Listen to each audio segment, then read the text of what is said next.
그래서 제가 나열을 해보면요, 지금까지 십자가가 어떤 십자가였느냐?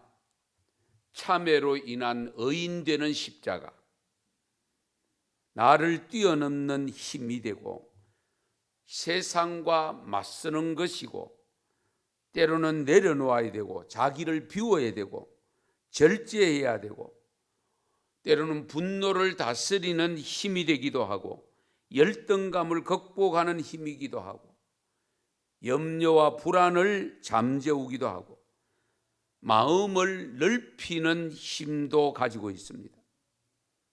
관용하는 힘, 두려움을 극복하는 힘, 자기를 부인하고 진리를 깨닫게 하고, 그리고 십자가는 우리의 희망입니다. 인자함입니다. 정직함입니다. 십자가는 변화의 시작과 종착점입니다. 십자가는 희생하는 삶입니다. 최고를 위한 연단이기도 합니다. 사랑의 삶이요 가장 부요한 가난함입니다. 십자가는 온유함의 통로가 되고 의에 줄이고 목마름이기도 하고, 십자가는 화평케 합니다. 어제 아침에 말씀드린 십자가는 무슨 십자가였지요? 승리의 십자가를 말씀드렸습니다. 최후의 승리입니다. 승리 중의 승리입니다. 이렇게 많은 유익이 되는 십자가, 여러분은 그 십자가를 어디에 두고 계시는지요? 여러분의 십자가가 있는 주소가 어디입니까? 뒤에 있습니까? 앞에 있습니까? 옆에 있습니까? 아니면 어디에 있는지조차도 모르고 있지는 않습니까? 오늘 읽은 본문 말씀에 십자가가 있어야 할 주소가 기록되어 있습니다. 내용은 너무 잘 아는 말씀입니다만은, 우리 예수님께서 제자들에게 갑자기 질문을 던집니다. 무리가 나를 누구라 하더냐? 저 군중들이 나를 뭐라고 하느냐? 제자들이 대답합니다. 더러는 세례 요한이라고 하고, 더러는 엘리야라고도 하기도 하고, 옛 선지자 중에 한 사람이 살아났다라고 이야기합니다. 이 정도로 끝났으면 참 좋을 텐데, 예수님께서 제자들 향해서 너희는 나를 누구라느냐? 이 중요한 부분이죠. 다른 사람 카드라 끊는 게 중요한 게 아니고 내가 누구로 믿느냐가 중요한 겁니다. 내가 누구로 믿느냐. 우리 부모님의 하나님이 아니고 친구의 하나님도 아니고 바로 나의 하나님이어야 됩니다. 나의 하나님. 내가 누구로 믿느냐가 중요한 겁니다. 그러니까 예수님도 먼저는 사람들이 나를 누구라 하느냐라는 질문을 던진 다음에야 바로 너희는 나를 누구라느냐? 너희가 누굽니까? 이 제자들이 예수님과 동고동락하고 있는 삶을 사는 사람들이잖아요. 가장 가까이 있는 사람, 가장 정확하게 알 수 있는 사람들, 체험적으로 알고 경험적으로 알 수 있는 사람들입니다. 그때에 순발력이 뛰어난 베드로가 대답합니다. 하나님이 그리스도이십니다. 이걸 마태복음에서는 우리 16장 16절입니다만은 주는 그리스도시요 살아계신 하나님의 아들입니다 라고 고백한 내용입니다. 예수님은 이 베드로의 대답을 들으신 후에 제자들에게 다시 이렇게 부탁을 합니다. 이 말을 아무에게도 이르지 말라. 그 대답이 맞다는 뜻이죠. 이 말은 아무에게도 이르지 말라. 인자가 많은 고난을 받고 장로들과 대제사장들과 서기관들에게 버림받아 죽임을 당하고 제3일에 일어나야 하리라. 여기 죽는다고 표현했습니다. 그런데 3일 만에 일어난다라고 표현합니다. 이것까지는 별 문제가 없습니다.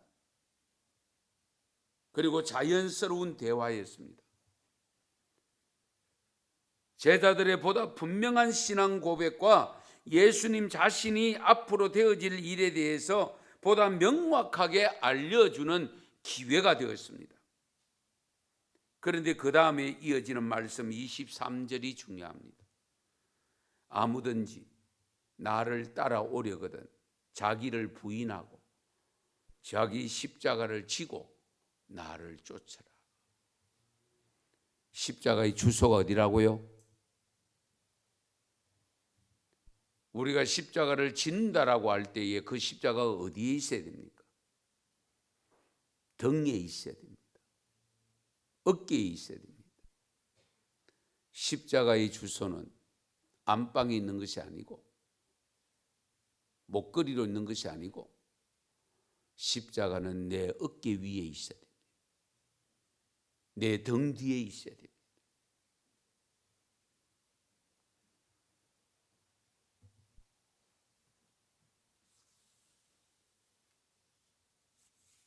십자가는 반드시 지고 가야 합니다.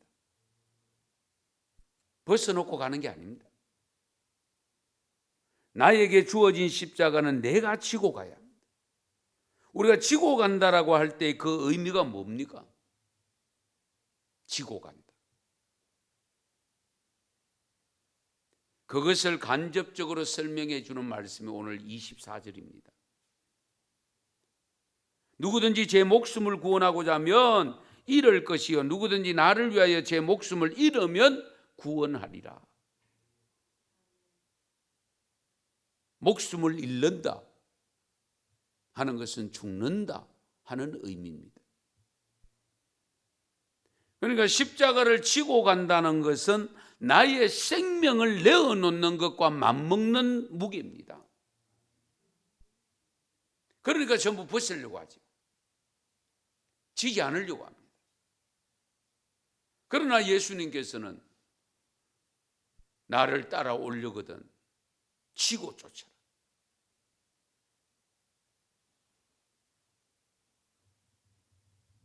십자가를 지고 가는 이 신앙의 길은 죽음을 각오한 길입니다.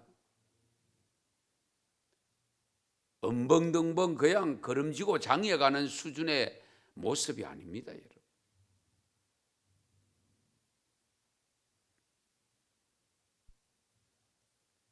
십자가를 지고 가야 하는 길이라고 하면 괜히 이 길로 들어섰다고 혹 후회되지 않을까 하는 생각도 가져봅니다. 천국을 향하여 가는 길이 이런 길이라면, 십자가를 지고 가야 하는 길이라면 차라리 오지 않았을 텐데 괜히 들어왔다, 그런 생각을 혹 가질 수도 있습니다. 그러나 이제는 진퇴양난입니다. 발을 뺄래야 뺄 수도 없습니다. 그렇다면 기분 좋게 지고 가는 것이 낫지 않겠습니까? 모방심리라는 말이 있습니다. 호감이 가는 사람을 닮고 싶고 따라가고 싶은 하는 것이 우리가 모방심리라고 표현합니다. 물론 잘못된 모방도 있습니다. 그러나 우리가 선한 모방은 필요합니다. 우리 토마스 캠퍼스라고 하는 사람이 쓴 그리스도를 본받아라는 책이 있는데요, 고전 중에 고전이고 성경 다음으로 정말 많이 읽힐 정도로 유명한 책입니다. 토마스 캠퍼스는 이 책에서 이런 주장들의 글을 싣고 있습니다. 예수 그리스도를 사랑하는 사람은 많지만 그리스도의 십자가를 지고 가는 사람 찾아보기 어렵다.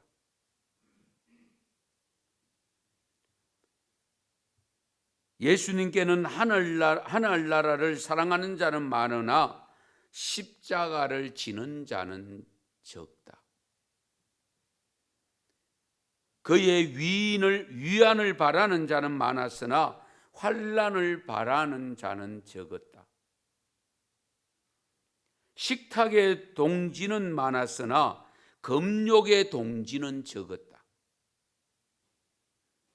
모두가 그분 안에서 기쁨을 원할 뿐 그분을 위해 조금이라도 고통을 당하려 하는 자는 적었다. 떡을 떼는 자리까지는 예수를 따르는 자가 많아도 그분의 고난의 잔을 마시는 자리까지 따르는 자는 적었다. 하기야 제자들도 십자가는 멀리 떨어져 있었잖아요. 그분의 기적을 숭배하는 자는 많으나 십자가의 견책을 따르는 자는 적었다라고 하면서 이 토마스 아 캠퍼스는 안타까운 마음으로 이 책을 씁니다. 주님의 참된 제자는 사명의 십자가를 지고 순종하며 따라가야 합니다. 지고 따라가야 됩니다. 우리가 주님을 사랑한다면서도 주님이 가진 십자가의 길을 따르지 않는 것은 올바른 신앙생활이 아닙니다. 십자가는 주님이 우리에게 보여주신 사랑입니다. 십자가는 주님을 믿고 따르는 우리가 가야 할 길입니다. 주님은 우리에게 자기 십자가를 지고 나를 따르라고 분명히 일러주고 있습니다. 이 길은 고난의 길이고 그러면서도 생명을 각오한 길입니다. 그런데도 왜 그 길을 가야 합니까? 십자가를 지고 가는 그 길은 바로 은혜의 길이 됩니다. 복된 길이 됩니다.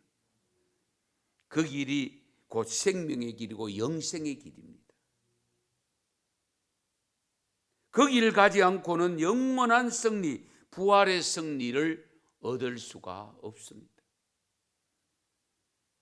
그래서 예수님은 그 길을 가시면서 나를 따르라고 했고 나를 따라오되 십자가를 지고 나를 따르라고 일러주신 겁니다.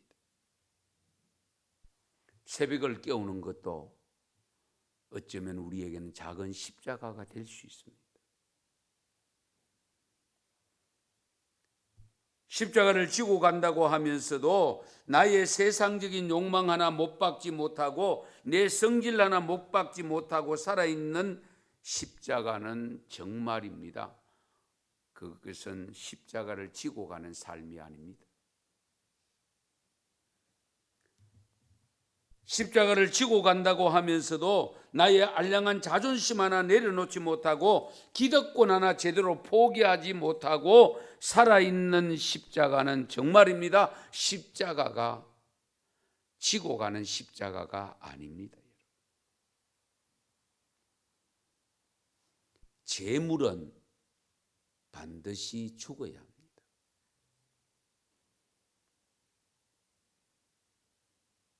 살아있는 것을 가지고 와서 제사장 앞에 오면 죽어야 하는 것이 제물입니다. 그래서 예수님은 제물로 십자가에 죽어주신 겁니다. 우리는 그 길을 따라갑니다.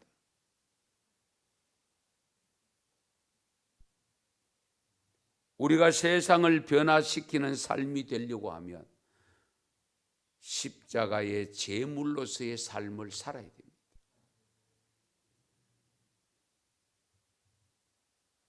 미국의 휴스턴에 가면 교회 이름은 잘 모르겠는데 제법 큰 규모 있는 교회가 하나 있습니다. 어느 날 그 교회 담임 목사님이 강단에서 예배를 인도하고 설교 본문을 말씀을 내놓고 시작하면서 곧바로 그 회중석에 앉아있는 연세 많은 할아버지 한 분을 강대상으로 불러올립니다.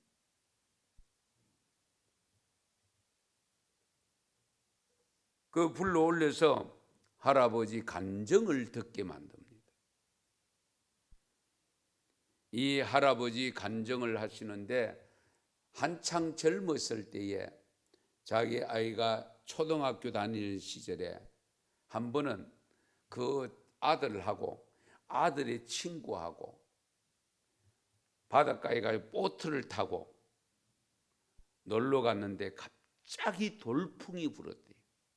돌풍이 불어서 그 타고 있던 보트가 완전히 뒤집어져서, 그런데 구명동이는 하나밖에 없고 아버지는 그래도 헤엄을 칠 줄 알아서 괜찮은데 이 어린 아들과 친구는 방법이 없어요. 그래서 이 할아버지가 순간적으로 그때에 생각할 때에 내 아들은 이미 예수를 믿고 구원을 받아 하나님께로 갈 수 있다, 이 생각이 들어옵니다. 그런데 저 아들의 친구는 아직 하나님을 모른다.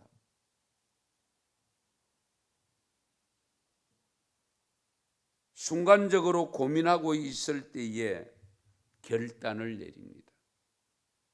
아들아, 나는 너를 사랑한다. 우리 천국에서 다시 만나자. 그러고는 구명조끼를 아들의 친구에게 던집니다. 그 아들의 친구는 친구의 아버지가 던지는 그 구명조끼를 받아서 그리고 옆으로 돌아보는 사이에 아들은 물속에 잠기고 보이지를 않습니다. 결국 아들은 죽었습니다.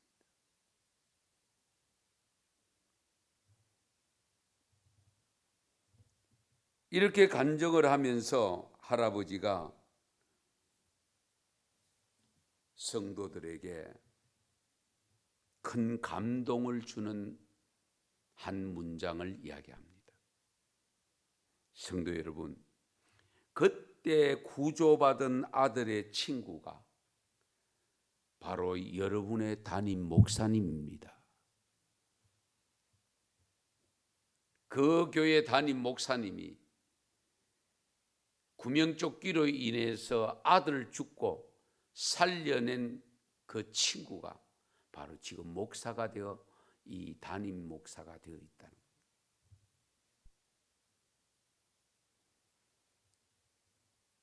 목사님을 볼 때마다 아들 생각할 거고, 아들 생각날 때마다 담임 목사 생각할 거고,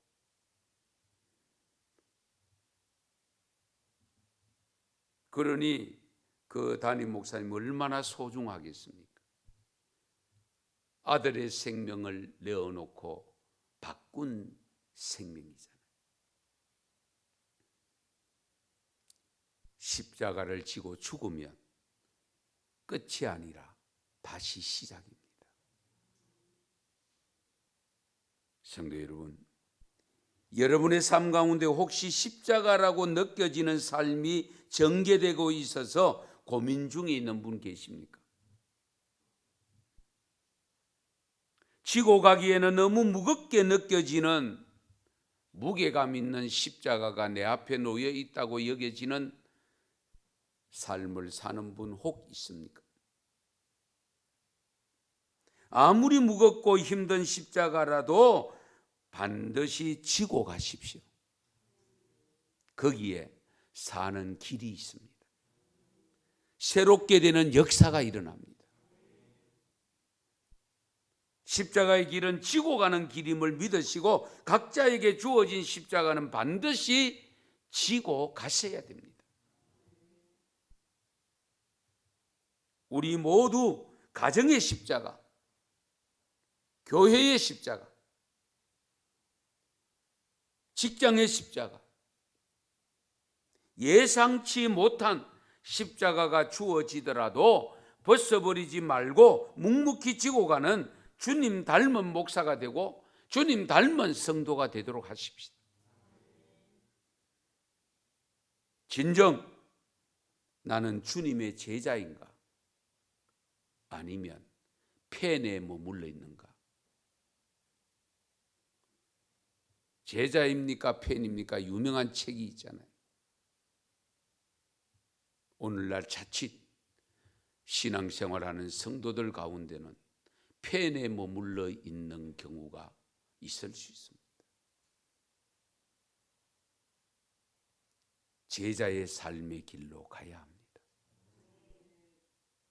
펜은 인기 떨어지면 다 떠납니다. 그러나 제자는 끝까지 함께합니다. 주님의 십자가 지고 걸어가는 그 길 묵묵히 걸어가시면서 주님이 도와주시고 동행하시고 져주시는 주님을 앞세우고 십자가 등에 지고 달려가서 승리의 삶이 될 수 있기를 축원합니다. 축복합니다. 기도드리겠습니다.